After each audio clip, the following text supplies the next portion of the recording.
Oke, selamat datang di channel nggak tahu namanya. Gue bersama, gue dulu, nama gue Justin. Dan nama gua Steven. Kami berdua ingin makan aja sih, nongkrong sih. Kami nggak tahu ya. Tuh. Nah, kami nggak tahu nih mau ngobrolin apa. Iya, kami masih bingung sih topiknya mau dibawa ke arah mana. Tapi seenggaknya kami ingin membuat konten perdana sih. Iya, konten perdana lah. Konten perdana. Gimana anak lo?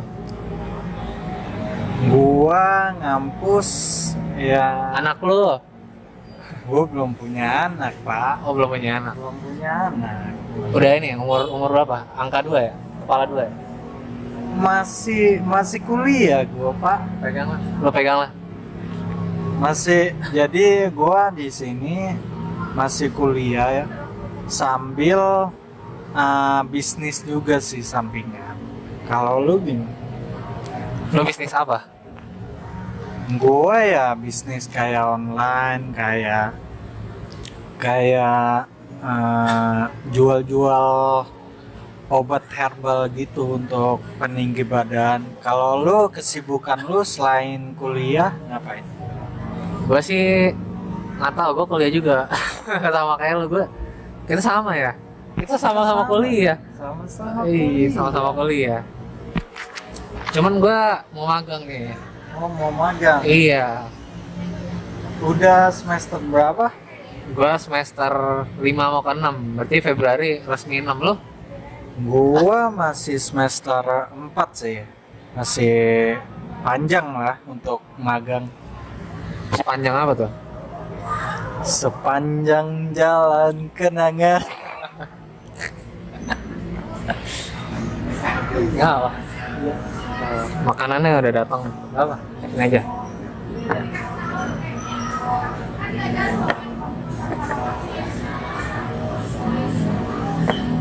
Ya, makasih ya. Kita belum makan guys. Berapa hari belum makan? Udah kurang lebih seminggu lah belum makan. Seminggu belum makan, langsung makan Indomie guys. Langsung makan. Mau otak-otak. Menurut lo kita hidup buat apa? Sambil makan, sambil makan. Roti dulu, roti pembuka. Minum air putih lagi. Minum es teh tawar guys. Minum dulu. Menurut lo kita hidup buat apa sih? Laki-laki itu hidup untuk dilahirkan untuk kerja, menafkahi, dan mati. Menurut gua laki-laki itu hidup untuk survive di kehidupan dia yang sekarang ini, menurut gua. Nah, kalau menurut kalian nih, di antara kita nih yang anak Ilkom yang mana? yang harusnya bisa jago ngomong yang mana? Next episode ya guys, next episode. Terus kalau buat mati kenapa lahir? Kalau manusia ujung-ujungnya mati, kenapa lahir? Karena kalau manusia itu nggak lahir, dia nggak tahu yang namanya proses dalam kehidupan. Karena dari kehidupan itu kan manusia bisa belajar. Yang dimana pas kita balita aja itu kita kan merangkak dulu. Itu kan sebuah proses untuk mencapai kita bisa berjalan. Terus ketika remaja juga kita difokuskan untuk kayak belajar lah untuk ulangan, untuk kenaikan kelas, dan itu kan sebuah proses juga untuk mencapai tujuan yang kita inginkan, yaitu entah nilai yang bagus atau entah ada target-target yang khusus yang lainnya yang mereka ingin capai. Terus kalau balik lagi, kalau pertanyaan lu kenapa manusia dilahirkan, Ya kalau manusia itu ya sudah seharusnya sih dilahirkan, karena manusia itu menurut gua adalah makhluk yang sosial dan Ya, nggak bisa hidup sendirian aja Nggak bisa hidup gitu. sendiri-sendiri. Iya, nggak bisa.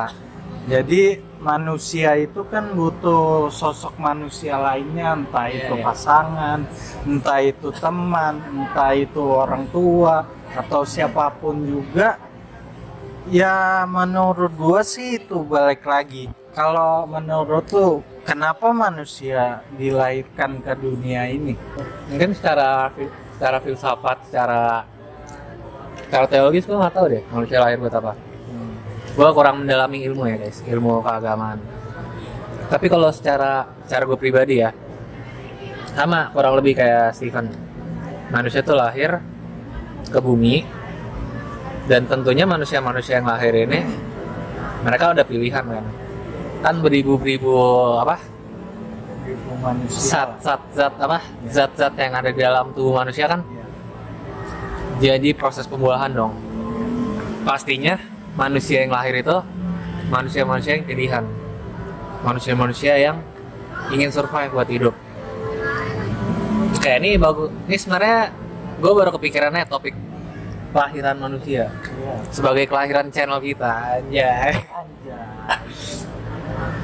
Sama sih, tujuannya agar manusia itu atau seorang individu itu bisa mengexperience hal-hal di bumi ini.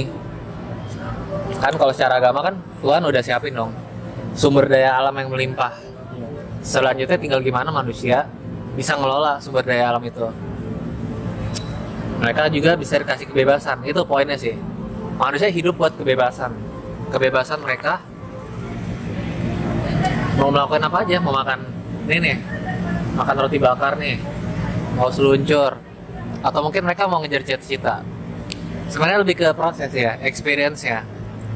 Gimana mereka bisa tumbuh, belajar dari masa lalu, belajar dari kesalahan. Ya itu aja sih. Kan ada Jadi yang komen. gua ada satu pertanyaan sih buat lo. Sebelumnya gua nanya, umur lu yang sekarang ini umur berapa? Gua 20. Sama gua juga 20. Terus yang ingin gua tanyakan, kan pastinya kedepannya lu akan berkeluarga. Nah, lu ada gambaran tertentu nggak?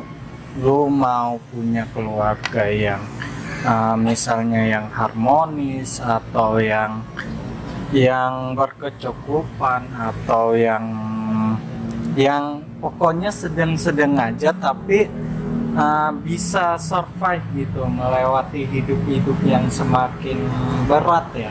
Karena kan di zaman yang sekarang ini yang gue lihat itu tantangan semakin ada, dan terus dari tantangan itu apakah manusia bisa survive untuk kehidupan dia, entah itu bersama pasangan, entah itu bersama orang tuanya, apakah bisa survive ke depannya dengan menghadapi rintangan yang kita tahu sekarang ini adanya teknologi AI yang digadang-gadang AI itu mau menggantikan kinerja manusia. Nah, gimana Oh, cara Ya. Nggak. Ini konsepnya kita mau mau podcast atau mau kuliah? ya bebas. Oke, bagi kalian yang nebak dia adalah ilkomnya, benar. Dia ilkomnya. Cuman yang gue mau tanya ini mata kuliah di kampus tuh buat suruh kayak gini. Ya enggak sih. Bukannya konsep kita ceplos-ceplos aja. Gua nggak expect pertanyaan sedalam itu loh. Iya sih. Bukan kayak nongkrong kayak biasa aja gitu. Ngopi. Iya sih. Oke. Ya udah diralat. Oke. Jadi yang gua tangkap gimana kita bisa survive saat kita Ya. mempunyai sebuah keluarga. Yang pertama sih kita harus perdalami skill-skill dulu sih sebelum kita bahkan mau menikah. Bahkan sebelum menikah aja kita harus ada komunikasi dulu sama calon pasangan kita, entah itu calon istri atau calon suami. Kita kan harus tahu apa kekurangan kita terlebih dahulu. Kalau mau survive lu dengerin gak sih? Iya. Dengerin. Sambil makan. Ngapain gua? Kayak apa kekurangan kita, apa kekurangan istri yang kita bisa terima. Yang paling pertama kita harus kenal diri kita terlebih dahulu. Mungkin ada yang mau komenin, langsung aja komen gitu. Biar dua arah komunikasinya. Dari gua sih Soalnya gue pengen makan dulu. kalau dari gua mungkin melanjutin dari yang pembahasan yang tadi ya.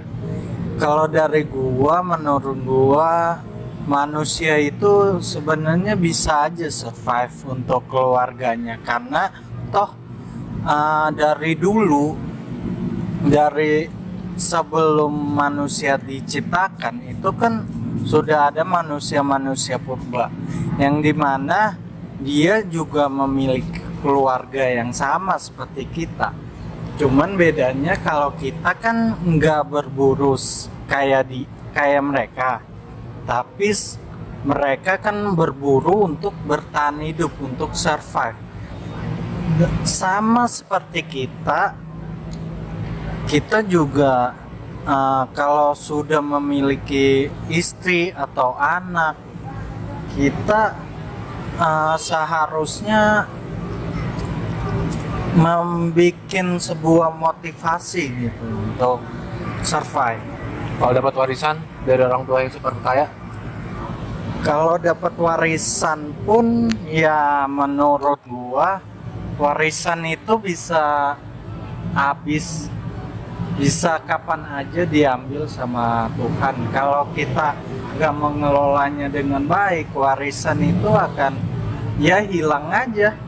Contohnya kayak kasus teman gua. Dia itu orang tuanya udah nggak ada lah, tapi orang tuanya meninggalkan beberapa warisan, beberapa harta. Dan temen gua ini punya banyak saudara gitu, jadi dibagi-bagi tuh warisannya. Mereka dapat masing-masing, mohon maaf ya, gua sebutin, mereka dapat masing-masing 1,2.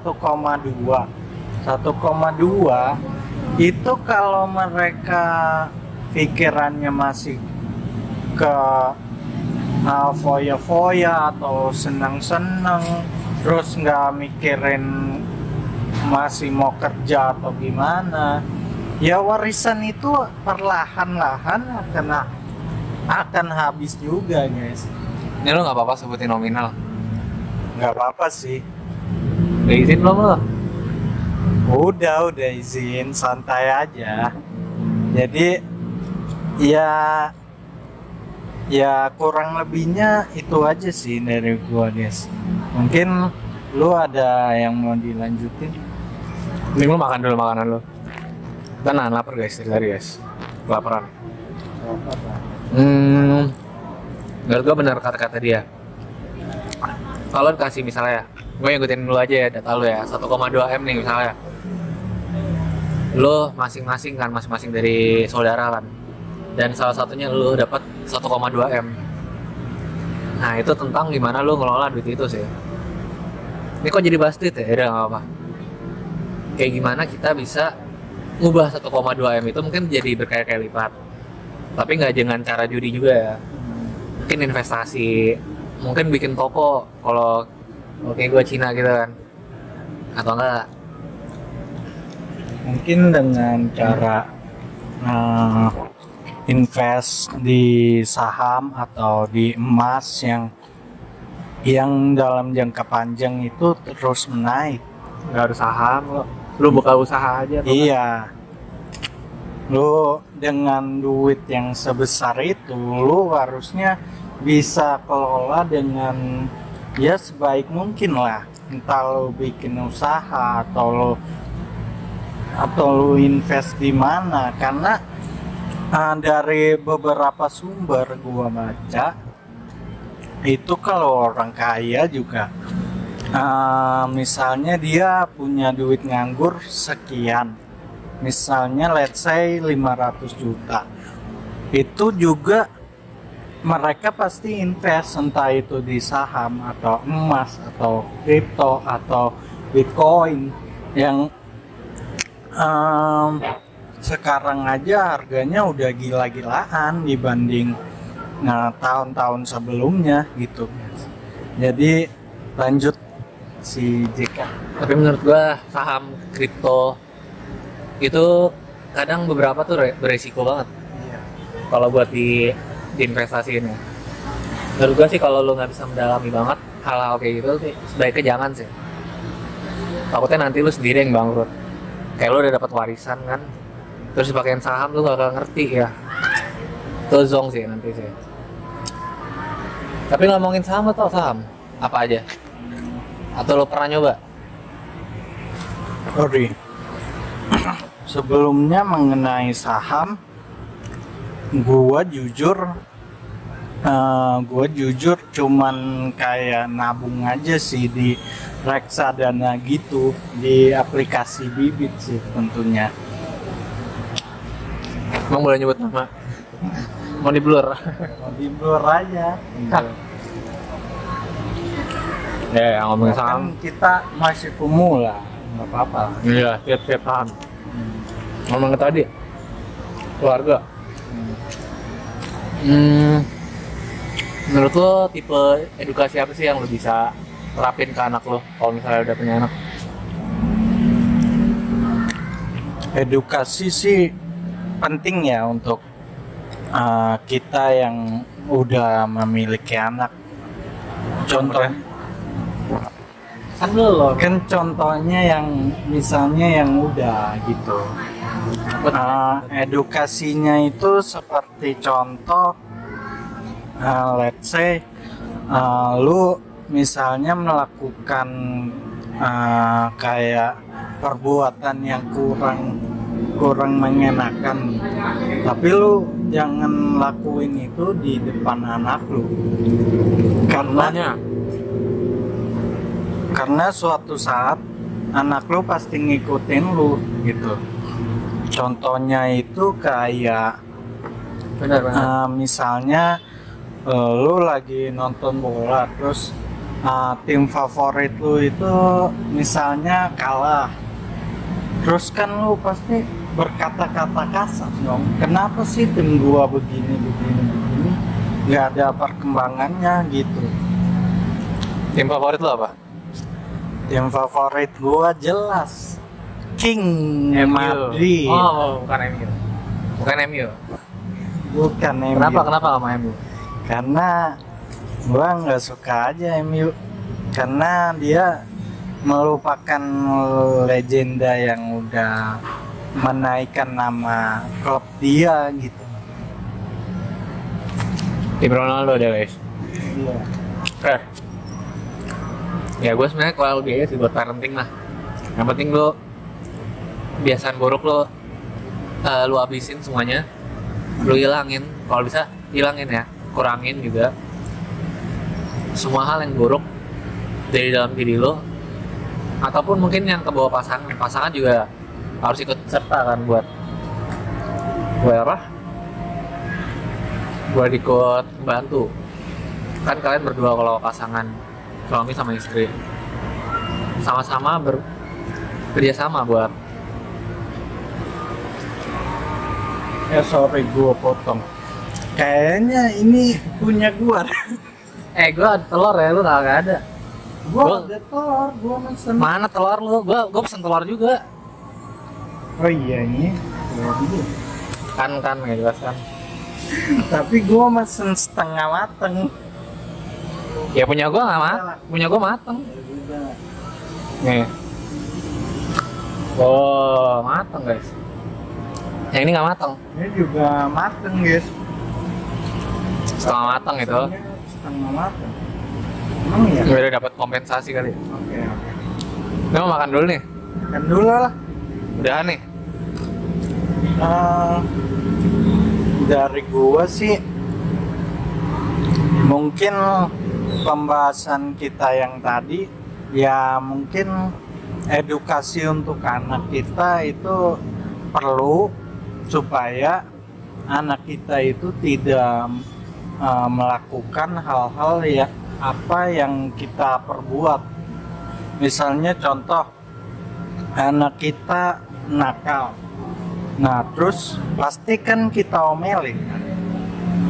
Tapi di satu sisi itu sebenarnya nggak baik untuk mental mereka, karena namanya anak kecil itu susah diatur, dan anak kecil itu bebas untuk melakukan apa aja karena mereka masih dunianya masih bermain gitu.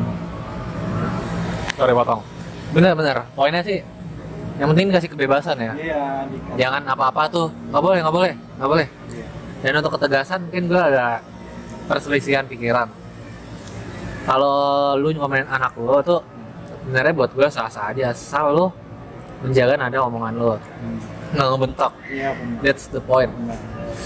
Kayak nggak gitu kan, nggak mungkin kasar sama nada tinggi. Wah udah itu anak lu mental Pasti kena. mental pasti RSJ enggak ya. Enggak, pasti nantinya anak lu juga ngelakuin hal yang sama ke anak dia juga gitu. Jadi ini kayak penurunan lah dari orang tua ke anak, orang tua ke anak. penurun. Masa lu mau sih ngewarisin sifat buruk? Iya. Ngewarisin mah duit ya. Iya, warisin Sama ilmu yang penting. Iya, duit. Dan lu bisa kasih tahu di mana salahnya anak itu. Kalau emang ngelakuin kesalahan, kalau nggak ngelakuin kesalahan tapi lu ngomelin, berarti lu yang perlu diomelin. Lu yang perlu diedukasi gitu sama Tuhan. Nah, soalnya walaupun lu berduit, tapi kalau lu nggak berilmu, ya sama aja bohong. Maupun itu dibalik juga, ya sama aja, nggak ada artinya. Tapi kalau lu udah berduit, terus lu berilmu, terus lu beriman juga, ya pasti keuangan lu atau rezeki lu akan lancar-lancar aja, karena lu hidupnya lurus-lurus saja mengikuti apa yang sudah ditentukan oleh Tuhan. Terus, ya benar. Udah sih nggak ada. Gua nggak tahu mau tambahin apa nih. Poinnya sih, Yang lain gitu mungkin ada ya. rencana lu pengen nantinya mau menikah di tahun berapa, di umur berapa, atau lu pengen punya anak berapa gitu. nggak ada sih buat sekarang rencananya sih. Belum ada. Sebenarnya fokus ke karir dulu ya. Kayak kebanyakan orang aja. Apalagi gue kayak berhati-hati banget kalau buat punya anak. Kalau buat nikah kayak sah-sah aja ya, cepet-cepet ya. Asal lo bisa menafkahi istri lo. Nah ini udah nafkahin istri, hamil luar nikah lagi kan, paksain nikah, wah itu gila sih. Itu parah. Itu parah. Yang penting punya duit. Atau nggak kayak plan lo tuh, nikah di KUA dulu. Iya. Plan nanti itu bagus banget. Jadi plan gua itu untuk kayak masalah pernikahan, gua maunya yang sederhana. Gua maunya nikah dulu di KUA. Nanti kalau perekonomian atau rezeki gua udah lumayan meningkat, gua baru ada investa. Karena apa? Menurut gua pernikahan itu cuman sehari doang. Kalau lu paksain untuk mengadakan pernikahan yang mewah atau lu sampai pinjem duit ke sana ke sini yang ujung-ujungnya ya mungkin di hari pernikahan lu bahagia, tapi di hari-hari berikutnya lu pusing karena mikirin utang atau lu diteror sama pinjaman yang lu pinjam atau didatengin sama rentenir. Kita kan, menurut lu gimana deh untuk masalah kayak gitu? Yang penting bertanggung jawab. Sama lu nikah ya nggak bisa sehari doang emang, cuman kan dibalik itu ada biaya-biaya banyak.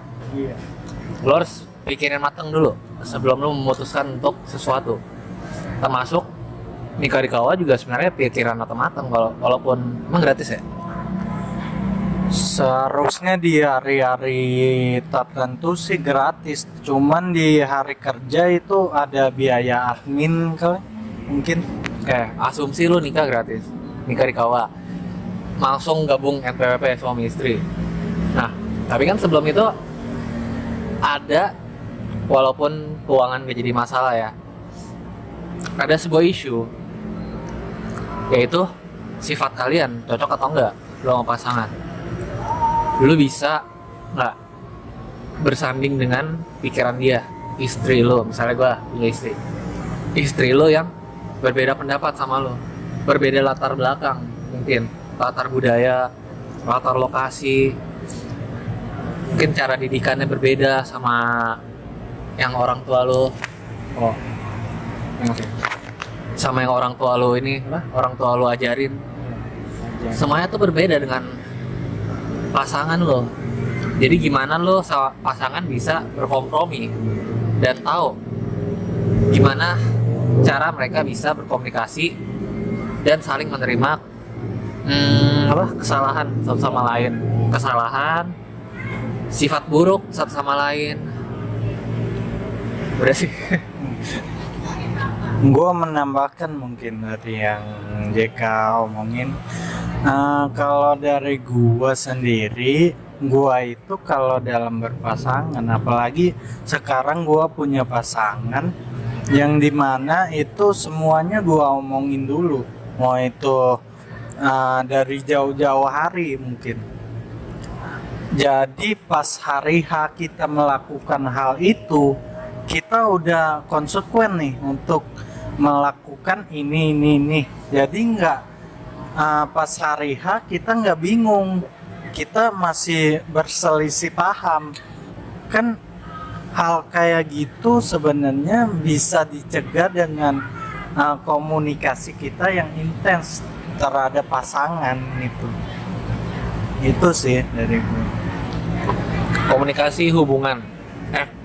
Communication is the key. Kayak sebenarnya nggak salah-salah juga sih, kayak at the first point kenapa kalian memilih cewek itu buat jadi pasangan kalian. Pasti kalian ada pertimbangan banyak dong. Walaupun kalian berbeda pendapat, berbeda latar belakang, tapi why it's her? Itu yang paling penting. Kenapa harus dia? Mungkin dia satu-satunya orang yang bisa kasih lo kebahagiaan yang nggak bisa dikasih sama orang lain. Dan menurut gue ya, yang penting bisa kasih kebahagiaan, bisa diajak ngobrol, bisa jadi komunikasi walaupun kalian berbeda pendapat. Karena di hari tua nanti ya, lo berdua sama pasangan lo, anak lo bakal ninggalin lo kan. So ya, gak ada orang lain yang lebih penting saat sudah menikah, yaitu istri. Tapi sebelum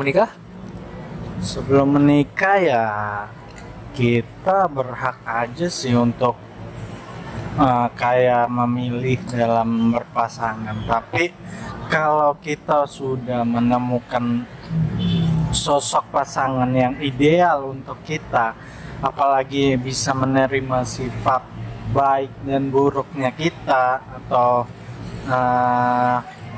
ya itu pokoknya ya, kita juga harusnya bisa lebih bersyukur lah untuk bisa dapat pasangan yang seperti itu. Karena di dunia ini kita tahu bahwa cewek-cewek di luar sana banyak yang mengikuti standar TikTok yang dimana cewek itu menuntut hal-hal yang di logika manusia itu nggak nyampe.